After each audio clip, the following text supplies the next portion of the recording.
You're listening to DraftKings Network.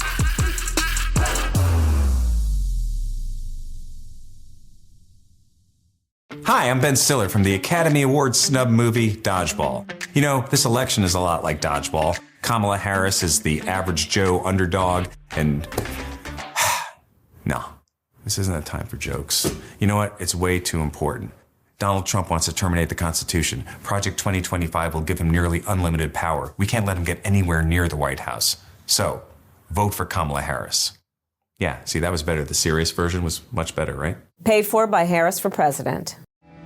Smirnoff knows there's no I in football. Football is a we thing, an experience that is best enjoyed together with good drinks and good people. Smirnoff is the world's #1 vodka and is an official vodka partner of the NFL. And this year, Smirnoff is giving fans in select areas of the country a chance to win the ultimate game day experience. From tickets to sideline passes and much more, just head to WeDoGameDays.com until November 15, 2024 to enter for your chance to win. That's WeDoGameDays.com. Smirnoff, we do game days.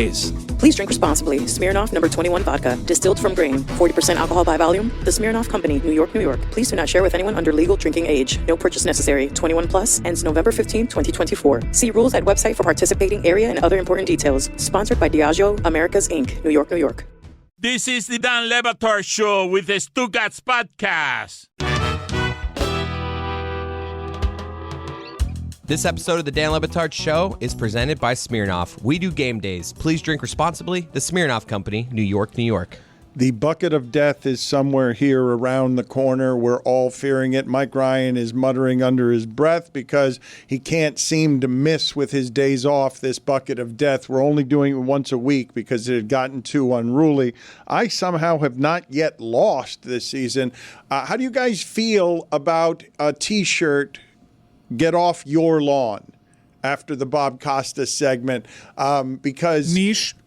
Yeah, probably. But "Get Off Your Lawn" is a ridiculously funny way for an old man to object incorrectly to him shouting at you about things that people generally don't want from our show. But I will say, because I do believe this is a bit of a pressurized week that we're headed into, I just want people to know that when I talk to Bob Costas there, or when we talk to Bob Woodward here a little bit later in the show, an esteemed journalist, that whether you agree with what's happening around here or not, I presently live in an America in one respect that is unlike any America I've ever seen. And I know a lot of people will look at the racism in the present climate and just say, "Where you been, Dan? That's what America's always been." Fine. I'm not even talking about that. The America for me I've never seen before is, what the hell do you mean mass deportation?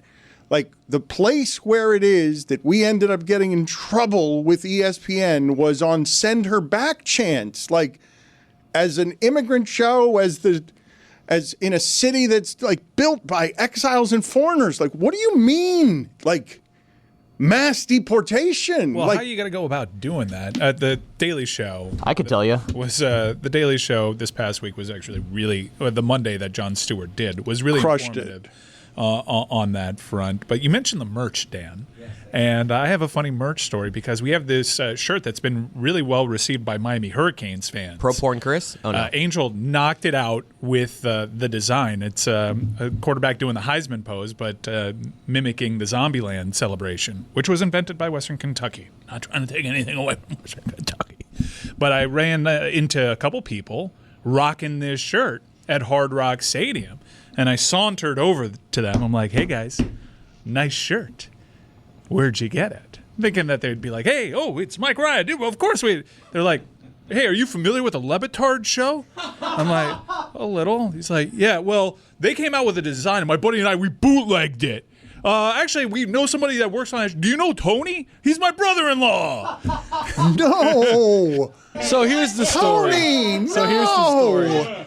Tony. No, it's not my fault, Dan. It's not my fault. Let me paint the picture for you. So, my brother-in-law Jesse, he's like a big brother to me. Love him. He's awesome. Okay, he's like the character of People. Jesse is that person, right? So it's not. I can back that claim up. It's not a character, like that is the real thing. So he was sending that picture, because somebody sent in our group chat, of Angel's tweet, like, hey, go out and get the shirt. It's a cool shirt. It's an awesome shirt. Jesse thought so too. Big Canes fan, obviously. So he's like, I'm going to take this tweet and I'm going to send it to another buddy of mine, and we can get these shirts. We can buy this from this link. Yes, from the link, right? So there was, I guess, some bad reception for the guy's sake. Like he didn't get the picture. So Jesse screenshotted it and then sent it to him. So he sent the picture. I guess the other buddy was like, oh, this is sick. Where'd you find this? And he's like, oh, no, this is part of a link, whatever. So this guy, unbeknownst to Jesse, again, Jesse's innocent in this. Okay. Unbeknownst to Jesse, this guy takes the screenshot from the text, sends it to a shirt maker. The shirt maker then makes the shirt, and then he rush sales it over to this guy's house. It costs him way more money to do it this way, by the way, than just buying from us. I think the great part about it is what the zoomed in picture still is blurry because he had to zoom in to put it on a shirt. The great part about it is that you swung my opinion entirely. I now say our people, deport them. Like that's what we do. How We cannot be was trusted in this country around the commerce. I cannot tell you how comedically perfect it was to run into two people that bootlegged our own design, and then for it to almost be immediately revealed that they're related to Tony. I mean, Tony, it's that's why I pay for things, or I don't pay for things. Dan, I make things happen. Classic J-Bone. It is again innocent, by the way. He was sending the link to buy because he knows that this is an established brand. He knows that he wants to put money in people's pockets. This way, it's a great shirt. That's what you do when you want to buy a shirt from a link. You just send the link to someone else. He did, and then the other guy, not to name his name because he's the one that's actually the bootlegger, right? Not to name his name, but he was the one that said, let me send it to another guy and never asked Jesse, hey, where can we get the shirt? There's already a link. Unbelievable. It's so Miami. And, of course, there's going to be a 6 degrees of Tony Colladiu's family, right? Like Kevin Bacon in terms of where this there might was be 1 degree. Yeah, this is not very I'm going to see him today. 1 degree. I mean, why have you not been paying attention to the segment? Because you're buried in your laptop? Oh, sorry, Dan. I'm on Reddit. This show, I mean, we talked so much baseball and politics. When are we going to do fun stuff again? You said Bob Woodward's coming on? Yes. What are we doing? It's Halloween. Stugotz was right. Where is he, by the way? Stugotz just texted me, actually, during Costas. I'll give you a little more Stugotz so that you can get really close to the action here, because he was complaining from the other room about Costas. He writes me, Costas definitely turns the lights off on Halloween and pretends to not be home. And show really fell off. We're gonna. If the video audience right now is looking at Stugotz doing God Bless Football right now. He's doing the Pointing sausage fingers, man. They're all the same size. He is wearing the same. He laughed. Wow, he's laughing during this. Huh. God Bless Football going to be in Arizona soon. It does not often jump from city to city. What happened now? Another show? Oh, my God. It's hard enough to keep track with the one. Bob Woodward is going to join us here in a little while. He is a legendary journalist. I want those so badly to still matter. Can you guys give me that sound, please, as I try to talk just a little more politics of Stephen A. Smith on with Hannity, because the sports debate went on Fox television, and Stephen A. Smith just turned it into a sports debate. Number 2, I know you're not talking about somebody being lucid and cogent and enunciating their thoughts with clarity, and you're bragging about Donald Trump. We can't be watching the same stuff if that's what you're doing. You ain't going to do that today. You know now, what? Lindsey Graham, hold it. Now, Senator Lindsey Graham is about to come on this show. Let me tell you something. That man can articulate himself very well. Not Donald Trump now. I have sat with him for hour after hour after hour, topic after topic after topic, and he is so dialed in. Really? Look, you know, it's funny. People try. This is like the latest argument. And meanwhile, Stephen hit him with his classic hand on the chin. Finger crawling up his face, looking at you, smirking sarcastically at what it is you're saying. For a man that is always in a suit, if I picture Stephen A., I'm thinking of him in a suit. He's got the tracksuit on late night. He's like, this was surprising. This was surprising to see him in the tracksuit for a cable news appearance. Why can't we have the same people on every day? Like, it's so confusing. Who's in, who's out? We're going to have Bob Woodward on. I wish he was on every day. I wish I was talking to Bob Woodward every single day. That's the Every show. day. That's the show. You want to talk to Bob Woodward every day. 81-year-old Bob Woodward every day. I want to Bring go. your dad in. I want to go to his house and sit next to him and be like, "Yes, please tell me about Watergate and tell me what you think about the fact that we have 1,000 of them every day now." Let's go to the bucket of death. Why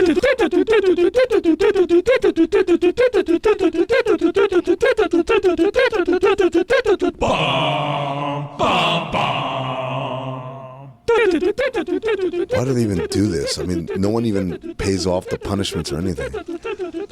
Let's go to the Jerwolf. It is reaching into the bucket of death. A very festive Reaper today. I have the Washington Commanders, Dan. All right, so the Commanders are on the road at the Giants. I They're am a 4-point taking favorite. that, Dan. Okay, on the road, they're a Shout out the 4-point commies. Oh, his voice is like scratching nails against a chalkboard. Why does Jeremy have a mic? Mike Ryan, you go ahead and reach in and see what it is that you find. Carolina Panthers. I don't care. Let's go back. Oh my God! Play the I'm Saints. so sorry. They're at home, a 7.5-point dog. It's a Spencer Rattler and them boys. The Saints. Congratulations! Oh my Spencer God. Rattler and them boys. I think they're on their third quarterback, Jake Hayner. That's a crazy spread for Spencer Rattler. No, Jake Hayner, I think. Here we go. Let's see. Say some Hill, okay? Maybe some gadgets. I got the New York Jets tonight. The Jets tonight are a 1.5-point favorite at home against the Texans. This Fuentes guy, where did he come from? I don't like him. Mystery crate if you want more Fuentes in your life. Do you want the Jets? No, I'm going to put it back. That's an interesting spread tonight. It was, but It's all the injuries to the wide receivers for Houston. Do we spam Tank Dell? Ooh, I've got the Baltimore Ravens. The Ravens Play the Broncos this week. are one of the few good picks in here. They're a 9-point favorite at home against the Broncos. If I may, Tony, you starting to see a little seeds with Bo Nix? I am. There's something there, Dano. It's not on my top 5. I left Bo Nix out of the top 5, but the jury was out on him during Tony's tiers. All of a sudden, jury's getting together, looking around, saying, some are looking at him, comparing him to Caleb Williams, like, who's my quarterback? Kid's got something. So Lucy just gets to go on vacation every weekend and get drunk with people? That's content? Roy, what did you select from the helmet? I have the Atlanta Falcons. The Falcons have been playing well. They're at the top of the division. And do they have a bye this Dallas. week? No, they're at home Dallas. against the Cowboys. They're a 3-point favorite at home. I'm going to keep them. Good job, Roy. Roy's put back a lot of winners, by the way. I've been keeping tabs on Roy. He's been put the Minnesota Vikings back like 3 times, put the Texans back a bunch. I was like, what are we doing? Roy's always selling. Roy, how many times have you lost? 4 times. Why haven't you paid any of the penalties yet? Because I'm never here. Huh, sounds familiar. I mean, you're here right now. Chris Cody. It's Halloween. It's Halloween. Roy, birds, really? Roy. Let's Two think birds. about that denial for a second, Roy. Because I'm never here. It's Halloween today. You're not dressed as anything. You owe 4 punishments. What sense does that make? Get out of here. I am dressed. I'm dressed as somebody who doesn't give a shit about Halloween. Broncos going back in. I took Broncos at the Ravens. Roy, Yes. That you are a argument doesn't- Halloween failure. You're never here does not hold water. It's just shit. It's just shit. You owe 4 penalties. The Reddit is right. Nobody pays their penalties. Why do they still do this? Chris. Two birds. I got the Cardinals. I'm keeping it. It's my second pick. All right, the Cardinals are a 1.5-point favorite at home against the Bears. Amin is going to reach in here, and he's going to do here. Come over here, Reaper. Let me go first because Amin's very deep in the laptop here. Is it my turn, or am I still Golden Helmet of Life? I don't know. Nah, you're up. Why do we keep platforming Samson? Okay, I got the Jets. The Jets are a 1.5-point favorite against the weird Texans. one. You know what? I'm going to keep it. Whoa! Wow. Going down with the ship, huh? Aaron Rodgers still got a little life in those eyes. This thing again, huh? Drinking cayenne water. Hasn't thrown a 300-yard game since we were at the Clevelander. That's a good stat. The Dolphins for Amin. The Dolphins At the Bills. That's going right that's back. At the Bills. That's unpleasant. It's going right A back. 6-point underdog. We haven't talked at all about that game. We haven't talked at all about the Manny Diaz revenge game. The Buccaneers. The Buccaneers are Chiefs Monday at the night? Chiefs. They are an 8.5-point dog. Reaper, please come take these stinky helmets, please. He's taking off. I'm not a fan anymore. Get this thing out of here. The bucket of death. Nobody's a fan of it anymore. Ugh. We really should be paying the penalties. Roy, rare has the excuse been worse than yours on Halloween Day saying I'm never here while owing 4 penalties. Like that. And in terms of epic bullshit, rarely have we stumbled into it that way, where you're just staring at me, saying you're never here on the day everyone in the year associates with costumes, and you owe 4 penalties, and I'm staring at you, and you're like, I'm not here. I forgot it was Halloween. Sorry. Yeah. It's just ridiculous. Like Bullshit. You have a daughter. You know Hold your on. daughter. Dan's got that Celebrate excuse Halloween. already. Sorry. What a ridiculous excuse. You forgot Halloween? We don't celebrate You at that. still knew it was Halloween. Who Roy. else would forget Halloween? Wait a minute. Do you not celebrate Halloween for religious reasons? Yes. Oh, okay. There you go. I'm Now how just do you feel? learning that. Bishop to I look 9, actually- huh? I don't Religious know what the thing's persecution done to on you. the Batard I was show. not expecting him to hit me in the Metal- face with a Bible. I am was also not. very religious, and it forbids me from dressing up. Meadowlark Media sounds like an awful place to work. They look at religious persecution as kind of your center pillar. Dressing up is my religion. I really failed on Halloween this year. I am no better than Roy, yelling at Roy about not dressing up for Halloween, because the person who says I'm dressed up as a person who doesn't give a shit about Halloween, everyone hates that person. Okay. That is not a good person. That's a Roy's life every day anyway. That is a bad person. I want to, for our critics who will claim that we are lazier than we've ever been, because Pitch Clock will be a part of the show where you will get genuine baseball expertise if that's what you want, instead of us just talking about 90s baseball players. A lot of you accuse us every time we do Gen CFB or something like that of being lazy, and I can just simply assure you that these particular people, and me included, have never worked harder in our lives. Like there is no laziness going on when you run your own company. You've got to do all your own shit. Like you may think it seems lazy to Jeremy, hey, do a couple of segments, make it good. Can you? Your voice is scratchy, and the Redditors are complaining about you. Whatever they're complaining about. Whoa. We've got a baseball segment that is going to be stronger than what we'd be doing, that would respect baseball and the World Series more than we would be doing it around here. And I'm just simply assuring the audience, I assure you, it is not laziness. There's no one around here being lazy with your show. I understand that all you want is show, make it the show, make it what the show has always been. Pitch Clock is coming up, and it's different from the show. It's not as irreverent as this, but it has more expertise than the show is going to give you off of that World Series. When Amin comes in here today and he was ready to celebrate the Yankees winning. He was ready to be obnoxious New York. He doesn't even care about baseball. And instead he comes in here today, stupid sport, baseball's over.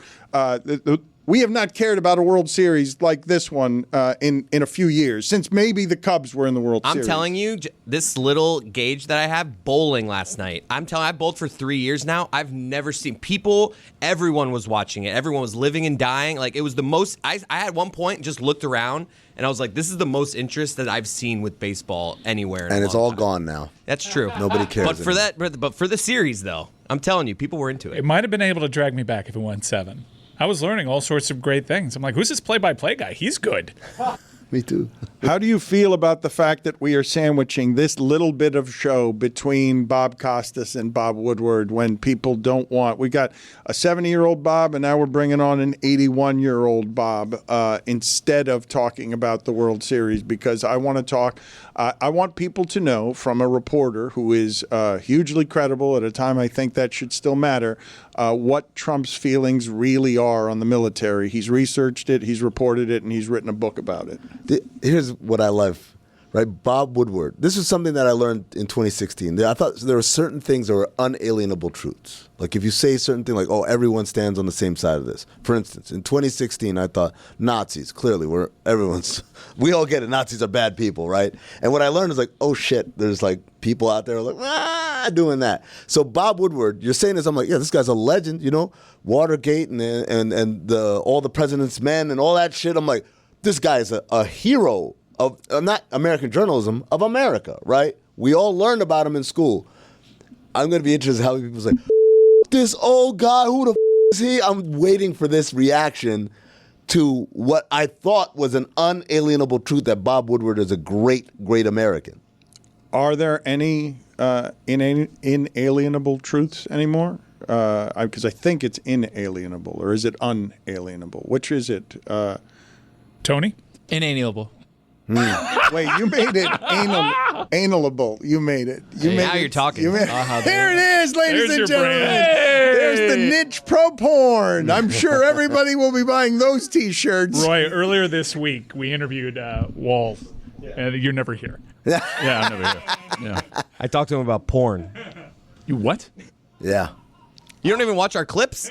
No. You think I watch this show when I'm at the house? Are you really? It really That isn't. low-key hurts my feelings. It really isn't a family-friendly show, if I might say. I don't look like if my kids get in the car, I turn it off.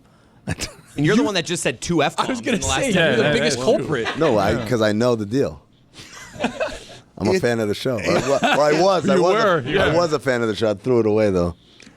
Does it mean anything to anyone in the audience, Bob Woodward? I'm Like this isn't like an age thing, right? This is like saying, "Oh, I don't know who Abraham Lincoln is." Like this is one of the great figures in American history. No, I mean, back when Him and Bernstein. journalism investigations could topple a presidency that was corrupt, back when that was something that was a journalistic pride and the truth mattered, but we're kind of far removed from those days. But Dan, this isn't something of the moment, right? This isn't something of like, hey, do you remember where you were when Star Wars came out? Like, this is something that is taught in history classes. That's correct. This is American history. It's brave journalism. It's hard to do the kind of journalism this man is associated with, and it's a dying commodity killed by the present times in a way that is wildly frustrating and heartbreaking to me, and I'm going to keep putting in front of you right until Tuesday so that you realize,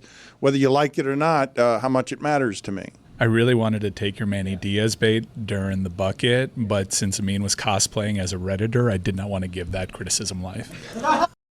Howdy, loyal audience. It's Mike Ryan, and we're getting down to the nitty-gritty of football season, which means you've probably enjoyed more than a few tailgates, and right by your side at that tailgate is that beautiful white can of Miller Lite. From defending your favorite team after a bad loss to obsessively checking your fantasy lineups, football fandom is bigger than just Sundays. Miller Lite knows the passion that comes with rooting for your team, like the debate that sparked in 1975. Great taste versus less filling. So what's the best thing about the original light beer? Let it be both. It is for me. Miller Lite keeps it simple. Undebatable quality with great taste and only 96 calories. It's a beer that strips away everything that you don't need and holds on to what matters most. A light beer that actually tastes like beer. And the original light beer since 1975. Make your game time taste like Miller time. Tastes great and less filling. Let it be both. To get Miller Lite delivered right to your door, visit MillerLite.com/Dan, or you can find it pretty much anywhere that sells beer. Celebrate responsibly. Miller Brewing Company, Milwaukee, Wisconsin. 96 calories per 12 ounces. Fewer calories and carbs than premium regular beer. Ladies and gentlemen, the NBA is finally back. Thank goodness. And a new season means new ways to get into the action at DraftKings Sportsbook, an official sports betting partner of the NBA. Who's draining threes from beyond the arc? Who's crashing the boards and getting rebounds? Get behind your favorite players and the prop bets you can make on DraftKings, the home of NBA player prop. New DraftKings customers bet just $5 to get $200 in bonus bets instantly. Every point counts with the DraftKings Sportsbook. Download the DraftKings Sportsbook app and use code DAN, that's D-A-N, for new customers to get $200 in bonus bets when you bet just $5. Only on DraftKings. The crown is yours.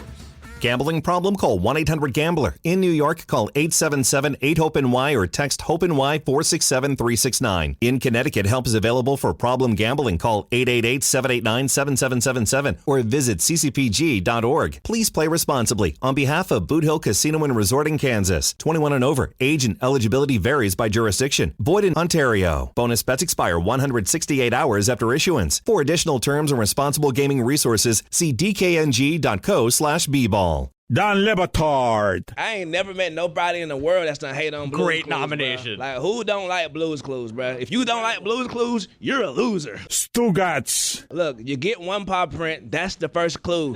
You put it in a notebook. Now what do? Blue's Clues, Blue's Clues. Sit on the chair and think about it. This is the Don Le Batard Show with the Stugotz.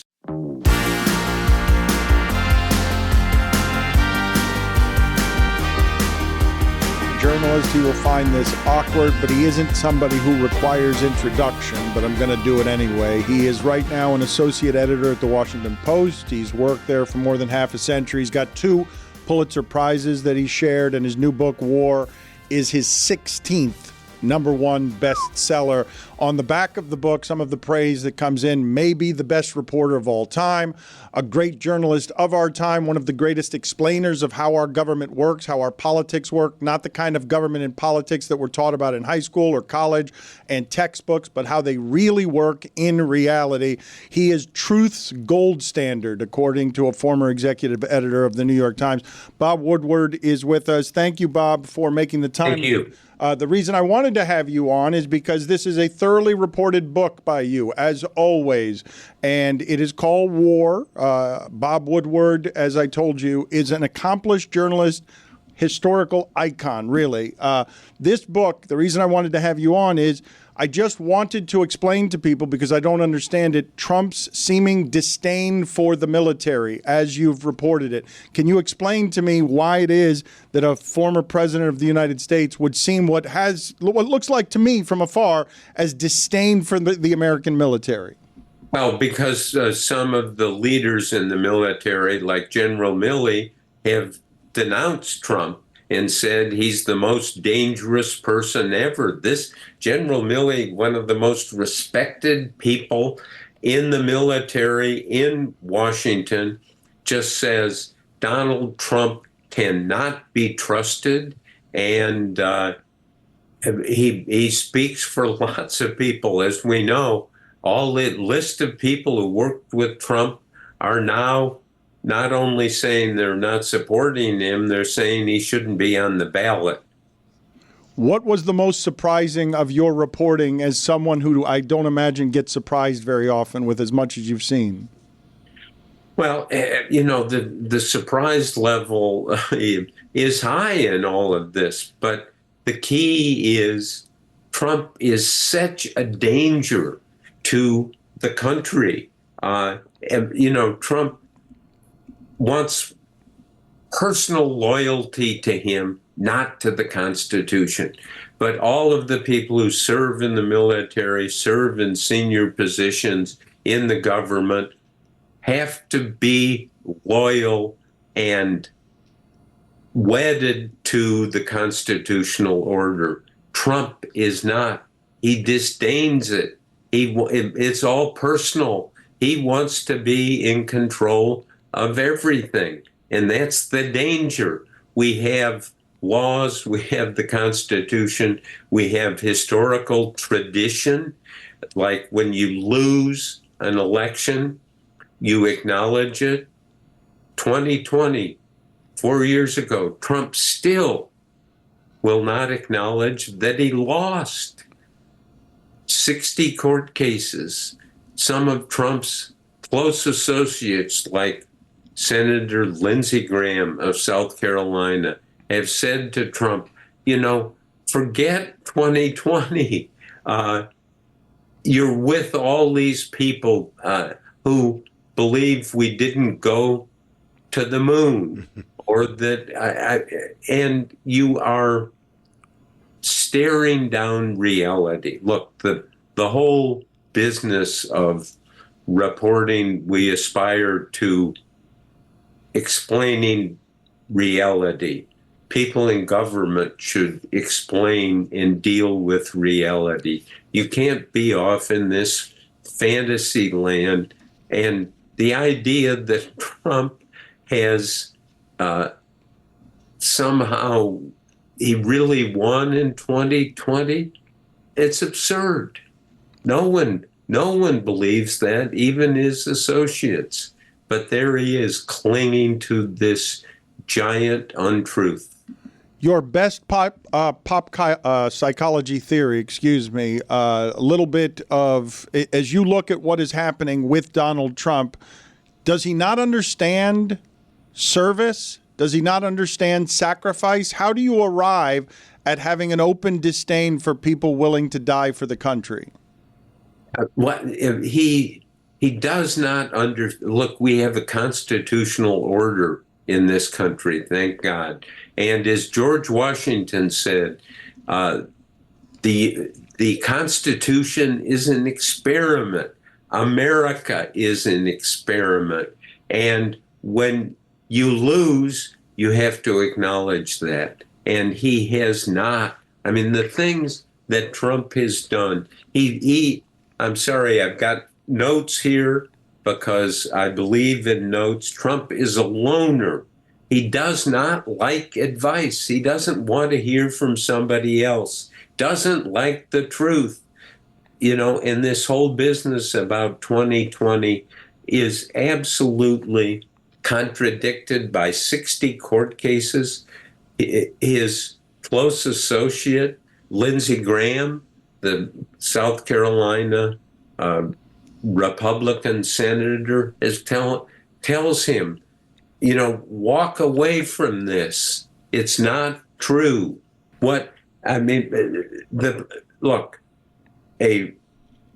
We have a constitutional system. When you lose, you need to acknowledge it. And it's so sad. I mean, here Trump is running again, and I think the year is 2024, right?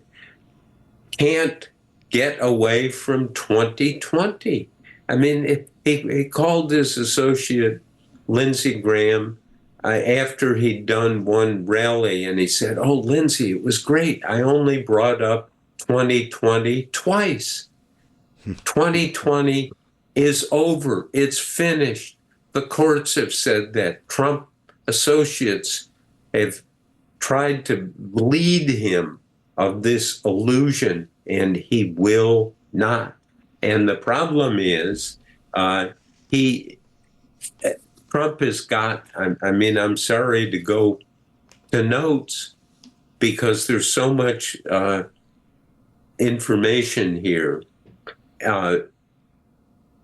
My newspaper, the Washington Post, has done amazing reporting to tell the world who Trump is, that Trump has got this idea that his instincts, that somehow his instincts can drive the decision, and he summarily dismisses reality time and time again. Mr. Woodward, I'm curious what kind of feedback you've gotten from Trump's own generals. Yes, well, like General Milley, who's chairman of the Joint Chiefs, worked like that with Trump, has told me, and I've made this public from the book, where Milley said to me, Trump is the most dangerous person, that Trump is a fascist to the core, cannot be trusted with the presidency. I mean, it's so vivid and clear. All of these people who worked with Trump have stepped away from him completely. He's got, look, the problem, Trump, he just will say things. He has no plan, no order, and he has no team supporting him. Milley's worried about being court-martialed. What do you expect the Trump revenge tour to look like if he somehow wins this election in 10 days? Well, I say 10 days just because I don't expect it to be done by Tuesday. Well, who knows what's going to happen? I mean, but what people need to look at, what are the consequences if Trump becomes president again? And what he has said to the generals, because if Trump becomes president next January 20th, he will have, under law, the power literally to recall retired military officers to service. And he has said, and I report in the book in detail, he has said, I am then going to take these generals who have been independent and denounced me, and I'm going to bring them back to duty, and I'm going to court-martial them. I mean, if a president has that authority, there have been examples in history, but can you imagine Trump taking these respected generals who worked for him, who worked for the country, who worked for the principle of constitutional order, that he's going to actually try to court-martial them? That's what he's threatened to do. I think it's the weirdest thing is that he's probably been the most, or not probably, he has been the most openly disrespectful to the military president that we've had in our history, from calling POWs losers for getting caught, from saying I know better than the generals that were in Afghanistan and Iraq, so I can get out of the situation. And for a guy who had never served, I mean, that makes it doubly disrespectful. However, in this country, military people tend to lean towards the right in terms of politics. Are you surprised that we haven't gotten any sort of backlash or open defiance from people who would normally vote right but are insulted by some of the things he said? Well, all the people who worked with Trump, they, as I say, have abandoned him and say Trump shouldn't be on the ballot. And one of the things that I report that Trump tried to use the military against the American people during the Black Lives Matter protests, just openly said, oh, I'm going to use them again. A president has incredible authority. You can't use it for personal reasons to settle scores or vengeance. But see, that's the Trump style. It's all about vengeance if he doesn't like people. And it is, I tell you, George Washington, the founding fathers would be turning over in their graves if they saw this. They saw a president who's going to use the law and the Constitution for personal revenge. Trump goes, he says it now regularly. It's payback time if he becomes president. People, voters, need to really think about that. Do we want a system? Do we want the practice? If Trump is elected and becomes president, let's call all these people who served honorably to the Constitution and law. Let's court-martial them. For what purpose? To settle a score because they have stood up to Trump. The name of the book is War. I have a lot more questions, but only time for two more. Your reporting, and it's weird to me to see 1,000 Watergates now, it seems like every week, disqualifying things. Your reporting and what you've seen and know to be fact of Trump's relationship with Putin, do you believe at any other time during your journalistic lifetime that wouldn't have been disqualifying to any previous president that you have covered? It should be disqualifying. First of all, I mean, just last week, Trump was asked about his relationship with Putin, and Trump said, well, I'm not going to talk about that. I will not answer that. But if I had contact with Putin, it would be smart. Now, what does the CIA director, Bill Burns, as I report in my book, Burns says, Putin manipulates. He's professionally trained to do that. This is the CIA director. Putin's got a plan, just as he did when Trump was in office, at playing Trump. And that's, of course, what Putin's doing. Putin, look, let's understand who Putin is as the leader of Russia, which has attacked Ukraine. This is an effort to take territory. Look, Putin is the Hitler of our time. He just said, oh, this country. I mean, I lay it all out in the book. Putin's got this idea that Ukraine doesn't exist. Well, it does exist. So he's invaded just on this absolute fantasy that this country belongs to Russia. Well, the country doesn't belong to Russia. And thank God for President Biden, who has made sure that Ukraine has got support. Actually, the U.S. Congress, billions of dollars so Ukraine can defend itself. If Russia takes over Ukraine, what happens? I've talked to the president of Poland, President Duda, and if you look at the geography, as President Duda must, you've got Russia, and then you have Ukraine. If Ukraine falls, if Russia takes over, Duda says to me with pain in his voice, said, we're next. 315-mile border between Ukraine and Poland.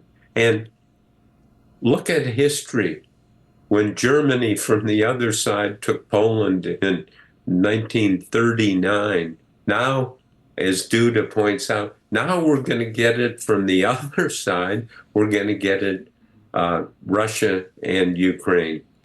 It is truly one of the most dangerous times. Now, things have been done. The Biden administration has been very aggressive in making sure, and actually 2 countries, Sweden and Finland, were brought into NATO.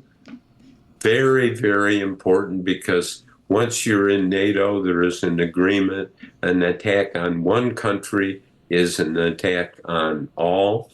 And the new NATO countries, Sweden, particularly Finland, a new 815-mile border with Russia. So if Russia goes to attack Finland, they will have all of NATO and Europe and the United States by agreement, by a treaty that look, NATO is probably the strongest alliance in world history.